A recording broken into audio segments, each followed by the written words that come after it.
C'est parti. Ok, merci beaucoup Jean-Marie, merci beaucoup Nathalie également de m'avoir invité à ce webinaire et à pouvoir permettre en fait aux commerçants artisans de Vendée de bénéficier de quelques conseils simples et qui vont pouvoir mettre en pratique directement pour pouvoir protéger leurs données. Pour me présenter très rapidement, moi je m'appelle Jonathan Ahmed, donc du coup j'ai travaillé une dizaine d'années au ministère des Armées. Ensuite j'ai été responsable informatique d'un grand groupe qui travaille à l'international et j'ai créé en 2020 UCI qui se consacre uniquement aujourd'hui à la sensibilisation des collaborateurs dans les TPE-PME.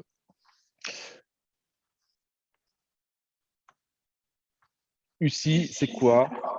UCI, c'est une entreprise qui fait uniquement de la sensibilisation, qui s'occupe de la structuration des données et qui facilite en fait la compréhension de la cybersécurité qui peut parfois être complexe. Aujourd'hui, on accompagne divers clients sur la région et Pays de la Loire.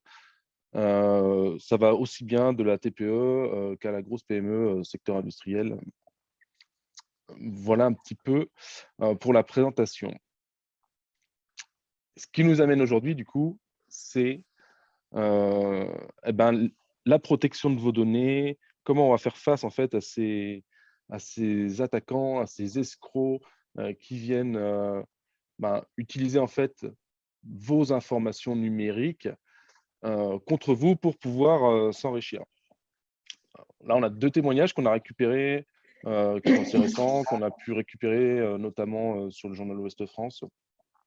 Alors, donc, vous pourrez aisément les retrouver sur le net et avoir le détail de ces informations. Ce qui nous frappe et ce qui me frappe moi tous les jours, c'est de voir en fait que euh, avec une absence de protection, un petit peu de protection de nos informations et de nos données, en fait, pour une entreprise, ça peut nous coûter très très cher. 5 000 € jusqu'à 26 000 € pour cette horticultrice dans le Maine-et-Loire. On est vraiment sur des escroqueries qui coûtent de l'argent. En fait, et ce qu'on oublie de dire, malheureusement, c'est qu'il existe en fait des moyens simples pour pouvoir se protéger de toutes ces petites escroqueries.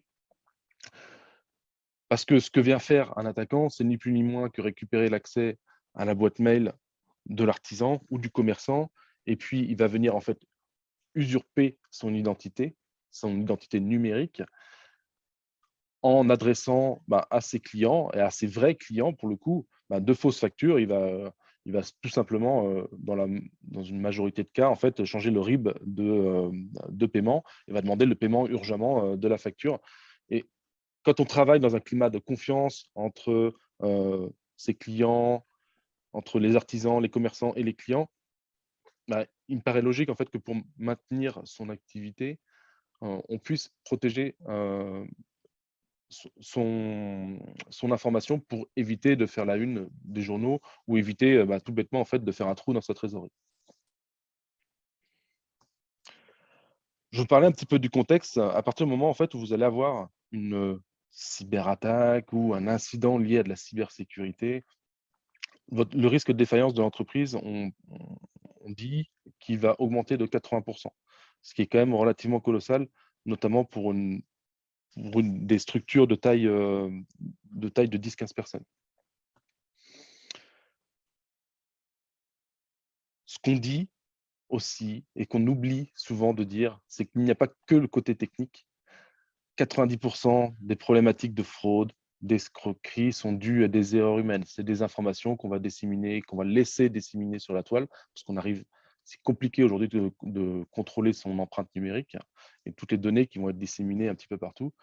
Mais c'est surtout aussi, c'est le clic sur une mauvaise pièce jointe, le clic sur un mauvais mail, etc., etc. Et tout ça, on aura beau mettre des milliers d'euros de technicité derrière, si on ne prend pas en compte le facteur humain, malheureusement, il y aura toujours des personnes malhonnêtes qui vont essayer de vous manipuler. Le piratage de compte a augmenté de 140% en 2021. Donc, ce chiffre-là, ça nous montre aussi que les attaquants, ce qu'ils recherchent, en fait, c'est d'avoir un accès rapide aux informations. Ce n'est pas tant d'aller chercher des failles de sécurité technique, même si elles vont être utilisées, c'est aussi d'aller chercher un premier accès, une première porte. Et le plus simple, en fait, c'est de vous demander la clé. Et c'est ce que viennent faire les attaquants. Et on estime en 2021 que le chiffre d'affaires de la cybercriminalité mondiale, donc tout le coût que ça peut représenter, est évalué à 6 000 milliards d'euros. Ce qui est quand même colossal. Ça correspondrait, si c'était un pays, c'est pour donner une petite ordre de représentation, parce que des gros chiffres comme ça, c'est intéressant quand même de donner un ordre de représentation, ça correspondrait à la 3e puissance économique mondiale. Ce qui explique aujourd'hui qu'ils ne sont pas seuls, qu'ils font ça aussi en bande organisée. Je pense qu'on ne peut pas faire un chiffre d'affaires aussi important si on n'est pas organisé, si on ne travaille pas de manière, entre guillemets, collaborative. Et bien sûr, ils sont du mauvais côté de la barrière. Jonathan, il ne faut pas dire de bêtises, il y a Jean-Luc Raymond de France Minime qui vient de se connecter. Aucun souci. On pourra en reparler tout à l'heure à la fin du portail. Vous avez différents enjeux pour une entreprise. Les enjeux liés à votre réputation, à votre image, c'est quand même difficile si on vous montre du doigt en vous disant que moi, en tant qu'artisan ou en tant que commerçant, je n'ai pas réussi à protéger mes données. Il s'est fait arnaquer de 5 000 euros la semaine dernière. C'est toujours désagréable quand on se fait montrer du doigt. On peut aussi du coup voler votre identité, et en volant votre identité, potentiellement, on peut l'usurper, monter des sociétés fictives. Et vous avez aussi un devoir de protéger l'identité de vos clients. Potentiellement aussi, vous ne pouvez ne plus avoir accès à vos données. Et aujourd'hui, une entreprise qui n'a plus accès à ces données, ça va rester quand même très délicat pour elle de continuer à se développer. Et dans l'accès aux données, on entend souvent ce qu'on a sur son ordinateur. Il y a aussi les réseaux sociaux. Perdre l'accès à ses abonnés sur ces réseaux sociaux parce qu'on était en train de créer une petite communauté autour de son commerce, passer de 3 000 à 0 du jour au lendemain. Quand on sait l'effort qu'il faut pour faire 0 à 3 000, imaginez l'effort qu'il va falloir refaire du jour au lendemain pour pouvoir retrouver ce même volume d'abonnés et continuer à vendre ses prestations. L'interruption de service, si effectivement vous n'avez plus accès à vos bons de commande, vous n'avez plus accès à vos données, à votre facturation, ça risque d'être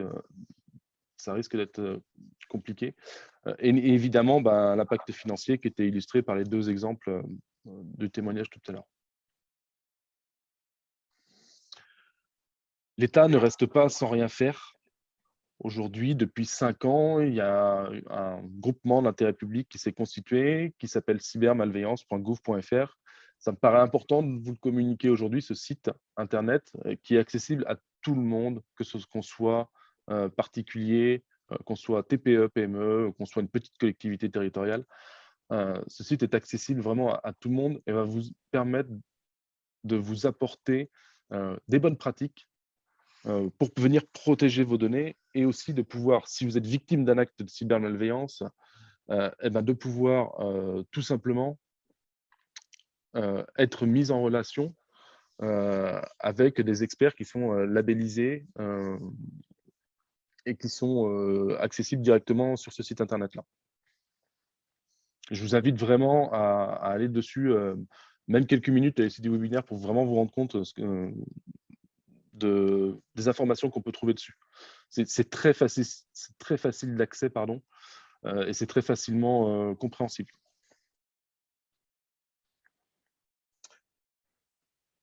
Par quoi on commence?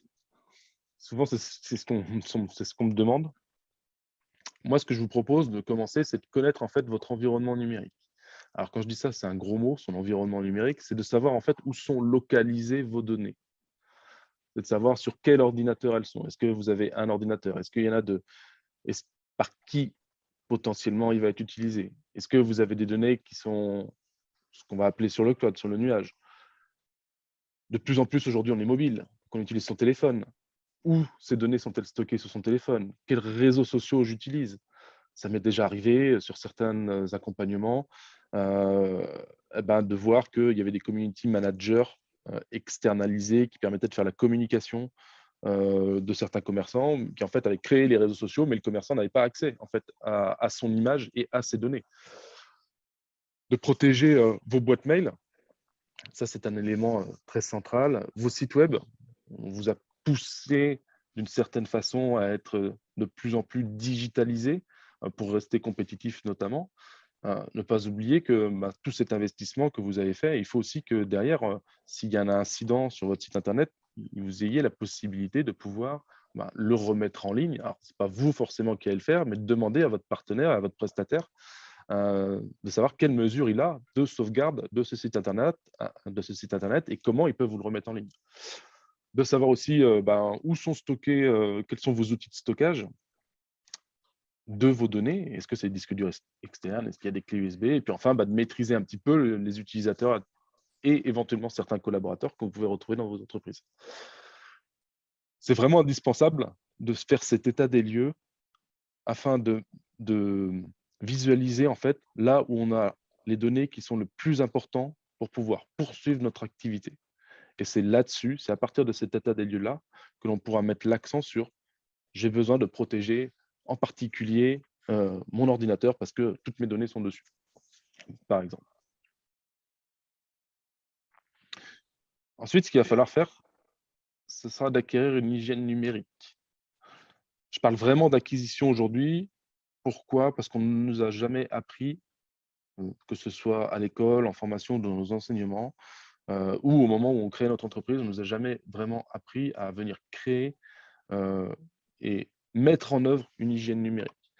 Une hygiène numérique, ça va commencer par des choses simples, c'est les mots de passe. Et le mot de passe, c'est le nerf de la guerre et je vais y revenir un petit peu après.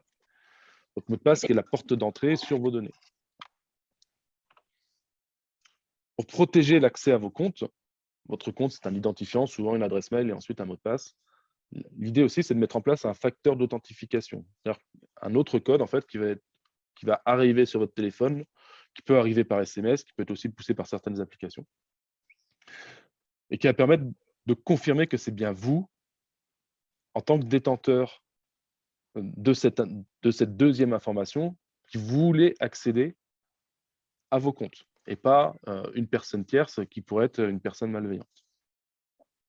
Ça, je vous invite vraiment à le mettre en place, c'est gratuit, ça prend quelques minutes. Beaucoup de sites le proposent aujourd'hui, notamment tous les réseaux sociaux.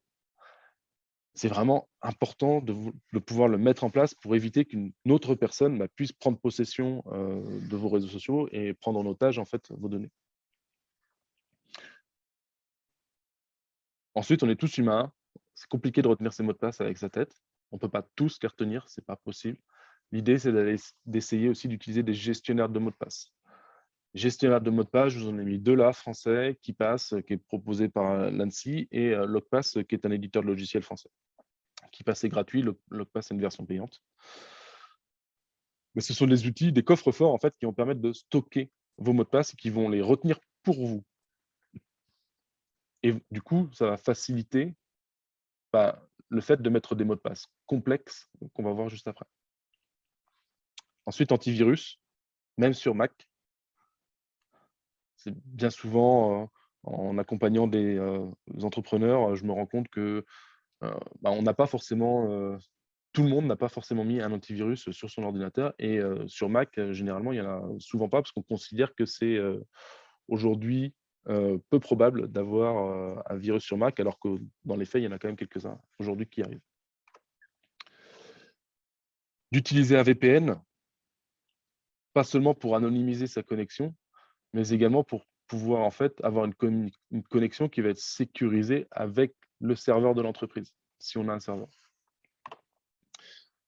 Bien évidemment, d'effectuer les mises à jour dès qu'on vous les demande. Les mises à jour du navigateur, les mises à jour des OS, des appareils,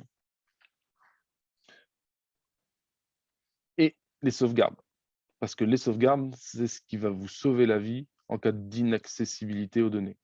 Donc les OS, c'est les systèmes d'exploitation. Les systèmes d'exploitation, Tu es en train pardon. de chercher aussi type Windows, Windows, Android, iOS, Android, etc.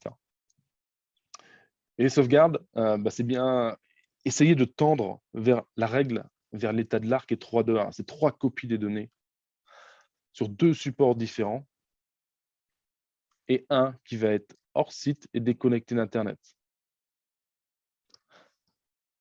Essayez de tendre vers là. Essayez d'avoir des sauvegardes qui tendent vers ça. Et surtout, c'est bien beau de faire les copies, mais il faut aussi les tester. Il faut être sûr que les copies, si on vient les automatiser avec un outil, il faut être sûr aussi que derrière, on puisse les récupérer quand on en a besoin. N'oubliez pas aussi de tester ces sauvegardes. Je vais faire un petit focus sur les mots de passe, parce que bien souvent, c'est quand même le nerf de la guerre. Et pour faire des mots de passe forts, aujourd'hui, il faut nécessairement ces 8 ingrédients. Les minuscules, les majuscules, caractères spéciaux et chiffres, ça, pour la majorité, tout le monde l'applique, tout le monde le fait. La longueur, c'est bien 12 caractères et je vais l'illustrer après. Votre mot de passe doit être aussi inconnu d'un dictionnaire. Inconnu d'un dictionnaire, parce qu'un dictionnaire reste une base de données et qu'un attaquant pourrait utiliser cette base de données avec un petit logiciel pour pouvoir essayer de trouver votre mot de passe.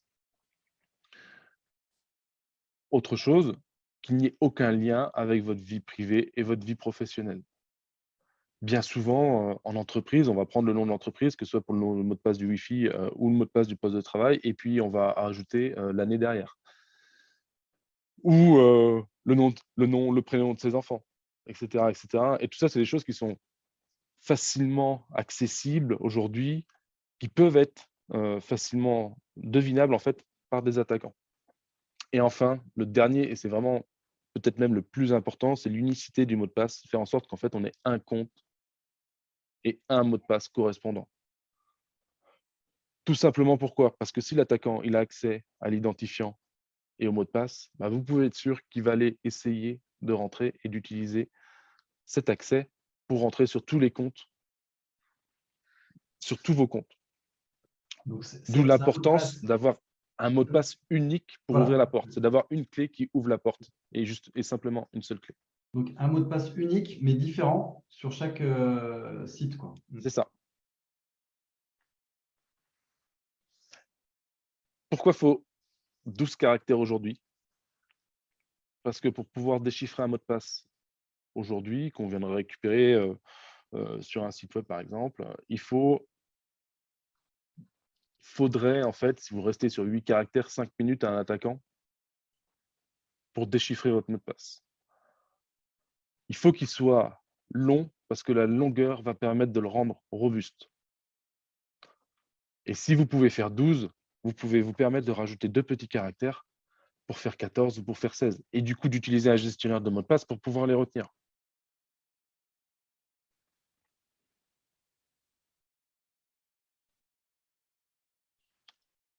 Et les attaquants, comment ils font pour récupérer les mots de passe? Notamment, une de leurs vecteurs d'attaque préférés, c'est vos boîtes mail.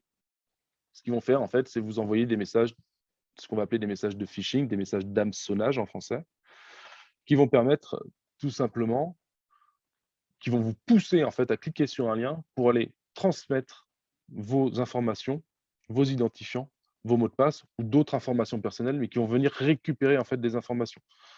Ce qu'il faut surtout aujourd'hui, bien entendu, c'est de regarder quel est le destinataire, est-ce qu'on est sûr du destinataire, de passer sa souris sur les liens, mais avec l'usage du téléphone, etc., on fait peut-être un peu moins attention quand on reçoit des SMS ou qu'on reçoit des mails, et passer la souris sur un téléphone, c'est un peu plus compliqué. Moi, ce que je vous propose aujourd'hui, c'est d'essayer de prendre en fait le temps de la réflexion. Aujourd'hui, on est de plus en plus noyé sous des masses d'informations, que ce soit par les notifications des applications mobiles, que ce soit par nos boîtes mail personnelles et professionnelles qu'on va retrouver souvent sur le même outil. L'idée, c'est d'essayer de prendre le temps de la réflexion à chaque fois que vous recevez un message et d'acquérir ce réflexe, pas de devenir paranoïaque à chaque réception de mail, parce que sinon on ne va pas avancer dans son activité, mais de se demander et de se dire, est-ce que je suis bien le destinataire de ce message? Qui c'est qui va m'adresser ce message? De se poser en fait plusieurs fois ces petites questions. Est-ce qu'on me demande de cliquer sur un lien? Est-ce que c'est urgent? Est-ce que c'est urgent surtout pour moi? Pour pouvoir permettre d'identifier ces messages d'hameçonnage de façon un peu plus simple. Et puis après, d'aller regarder effectivement si le destinataire, l'adresse mail est un petit peu bizarre, s'il y a des fautes d'orthographe, etc. Mais de vraiment prendre le temps de la réception de ces informations avant de commencer à passer à l'action.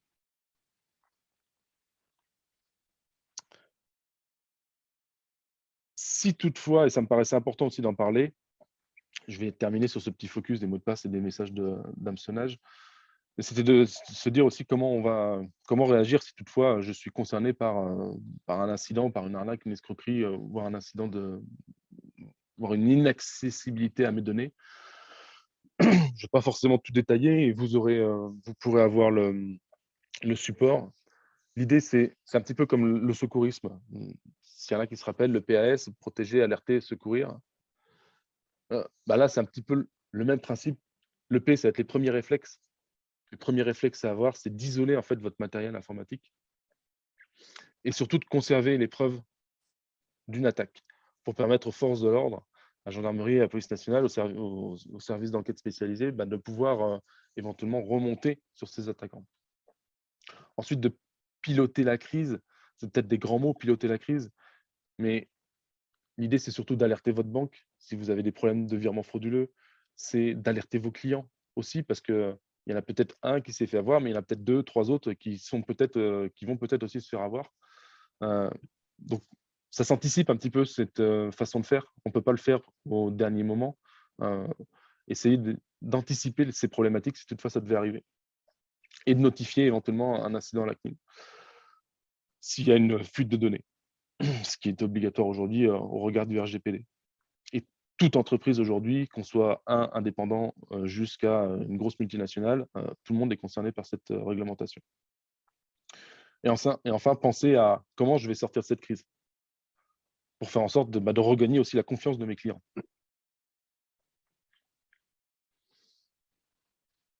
Si cela vous arrive, un des réflexes à retenir, c'est d'aller sur la plateforme cybermalveillance et de faire appel à un expert cyber. Et aussi des choses qui se développent de plus en plus, c'est les assurances sur les risques cyber. Ça peut être intéressant pour un commerçant de venir contractualiser une assurance. Pourquoi?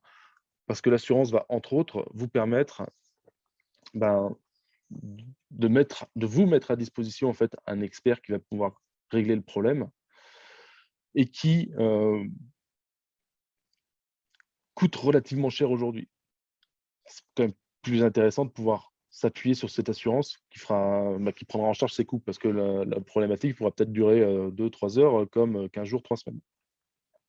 Ça va vous permettre aussi de prendre en charge potentiellement le coût du renouvellement du parc informatique, etc., etc. Donc, essayez de penser aussi assurance, ça peut être intéressant.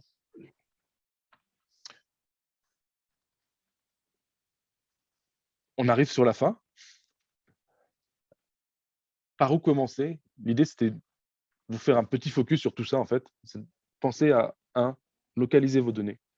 Ensuite, protéger l'accès à vos messageries, que ce soit vos adresses mail, vos messageries électroniques, les moyens avec lesquels vous communiquez avec vos clients. C'est les moyens qu'il faut aujourd'hui venir protéger avec des mots de passe forts, des mots de passe uniques, et de mettre en place la double authentification. Dès qu'elle est disponible, mettez en œuvre cette mesure de sécurité. Et ensuite, pensez à protéger l'accès à vos comptes et à tous vos comptes en ligne et en ligne. On vous poussera le support. Pour aller plus loin, je vous ai mis quelques petites ressources pédagogiques qui vous permettront d'aller plus loin par rapport à ce webinaire-là qu'on vient de vous proposer ce midi. Je vous remercie beaucoup pour votre attention. C'était un petit challenge de faire ça en 20-25 minutes.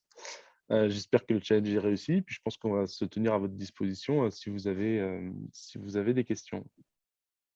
Très bien, merci Jonathan. On a tenu le timing à 1 ou 2 minutes près. Donc, pour l'instant, j'ai vu dans le chat plutôt une remarque qui était de l'ordre de la santé du dirigeant, de l'artisan. C'est vrai que parfois, on peut avoir de la culpabilité ou de la honte à se faire arnaquer. Moi, je me suis fait arnaquer sur la carte bleue le mois dernier. Là, je ne sais pas encore d'où ça vient. Et pourtant, je travaille dedans. J'échange avec toi régulièrement. Et c'est vrai que ce n'est pas facile d'en parler. Est-ce que tu as des choses à nous apprendre là, sur ce sujet? C'est souvent tabou, en fait. Même moi, quand je suis dans des soirées réseau, dans les salons, bah, c'est que quand on va commencer à parler d'escroquerie, qu'on va se dire: «Ah bah oui, bah, il y a tel menuisier du coin ou tel plaquiste qui s'est fait arnaquer, 7 000 € parce que, son client pensait, le payer directement et qu'en fait, bah, c'était pas lui» et du coup, difficile pour un entrepreneur de demander à son client de payer une deuxième fois. Sachant que la faute, entre guillemets, elle vient enfin lui, il y pour rien, hein, malheureusement, hein, mais la faute vient un petit peu de l'entrepreneur ou de l'artisan qui a pas pu protéger ses informations. Ouais. Donc c'est vrai que ça peut être un petit peu traumatisant. Heu, Maintenant le mieux, c'est d'en parler, on n'en parle pas assez. Ouais. Si on n'en parle pas, ça va rester on va rester sur un sujet qui va être tabou. Le mieux, c'est justement d'en communiquer. Je sais que c'est pas facile, Mmh. forcément à faire, mais je pense que la meilleure façon de faire, c'est de prendre un peu l'exemple que font les grands comptes quand ils ont des fuites de Ouais. données, c'est d'aller communiquer en fait tout de suite par mail. On n'est pas obligé de forcément de communiquer à l'oral, hein, mais au moins de communiquer par mail en disant: «J'ai été victime, d'un incident de cybersécurité ou d'un acte de cybercriminalité. On m'a usurpé, l'identité de ma boîte mail, j'ai pris les mesures nécessaires qui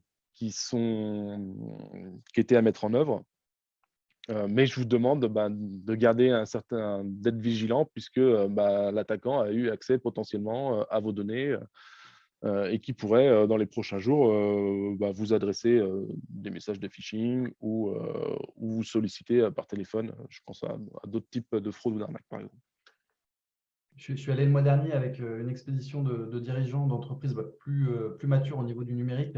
À Lille, c'était un forum sur la cybersécurité.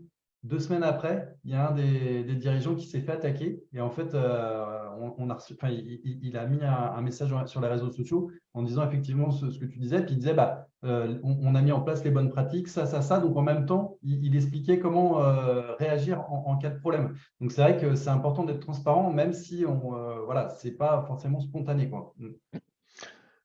Et pour répondre à une question du chat, sur la double authentification, parce que je vois que c'est une des questions, oui, c'est un outil qui est gratuit justement et ça vaut le coup de le mettre en place. Je sais que les artisans, vous êtes souvent sur des boîtes mail Orange, ou Gmail, ou autres parce que c'est facile à créer et on peut démarrer, rapidement son activité. Mm. La double authentification, elle est disponible, c'est souvent dans les paramètres de sécurité, dans les paramètres du compte. Ça peut avoir, différentes, heu, prononciations. Souvent, on parle de 2FA, on parle de MFA, on parle de double authentification, de validation en 2 étapes, de facteur d'authentification. Ça dépend souvent, des éditeurs, hein, de logiciels qui sont derrière, mais on va pouvoir le retrouver, très rapidement en fait, dans les paramètres de sécurité de son compte. Est-ce que tu as un conseil sur les offres? Par exemple, Microsoft, tu as une offre standard qui permet aux artisans de pouvoir avoir voilà, leur, euh, leur pack office, que ce soit en physique, enfin, en client lourd ou sur Internet. Et il y a aussi une fonction avec la sécurité. Est-ce que c'est plus cher? Est-ce que ça vaut le coup? Ah, est-ce que tu peux juste, Tu sais, il y a plusieurs niveaux de licence et il y a une licence qui est supérieure avec des fonctionnalités de sécurité supplémentaires. Est-ce que tu la conseillerais ou je ne sais pas ce qu'ils proposent du côté de Google? déjà en ayant des mots de passe forts Oui. pour l'accès à ses comptes. Mm. C'est pas forcément l'appel de tout changer son mode de fonctionnement, hein, pour sécuriser ses données.